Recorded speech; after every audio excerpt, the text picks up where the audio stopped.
வடக்கு மற்றும் அதனை ஒட்டிய மத்திய வங்கக்கடல் பகுதிகளில் நாளை காற்றழுத்த தாழ்வு பகுதி உருவாகக்கூடும் என சென்னை வானிலை ஆய்வு மையம் தெரிவித்துள்ளது. சென்னை வானிலை ஆய்வு மையம் வெளியிட்டுள்ள அறிவிப்பில் இன்று முதல் அக்டோபர் 5ஆம் தேதி வரை தமிழகத்தின் ஒரு சில இடங்கள், புதுச்சேரி மற்றும் காரைக்கால் பகுதிகளில் லேசானது முதல் மிதமான மழை பெய்யக்கூடும் என தெரிவிக்கப்பட்டுள்ளது.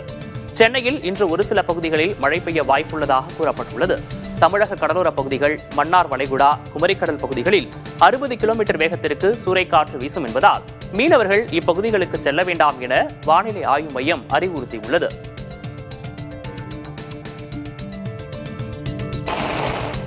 தமிழ்நாட்டில் தென்மேற்கு பருவமழை இயல்பை விட அதிகம் பெய்துள்ளது. அதிகபட்சமாக நெல்லையில் 250% அதிக மழையும் 20 மாவட்டங்களில் குறைவான மழையும் பதிவாகியுள்ளது. கடந்த ஜூன் 1ஆம் தேதியிலிருந்து நேற்று வரை தமிழ்நாடு, புதுச்சேரியில் 32.5 சென்டிமீட்டர் மழை பதிவாகியுள்ளது. இயல்பை விட 1% அதிகமாக மழை கிடைத்திருக்கிறது. நெல்லையில் வழக்கமாக 8.9 சென்டிமீட்டர் மழை பதிவாகும் நிலையில் இந்த ஆண்டு 31.3 சென்டிமீட்டர் மழை பெய்துள்ளது. இதேபோல தென்காசி, மயிலாடுதுறை, ராணிப்பேட்டை உள்ளிட்ட மாவட்டங்களில் இயல்பை விட அதிகமாக மழை பதிவாகியுள்ளது. ஆனால் செங்கல்பட்டு, தருமபுரி, ஈரோடு, கள்ளக்குறிச்சி உள்ளிட்ட 20 மாவட்டங்களில் வழக்கத்தை விட குறைவான மழையே பதிவாகியிருக்கிறது.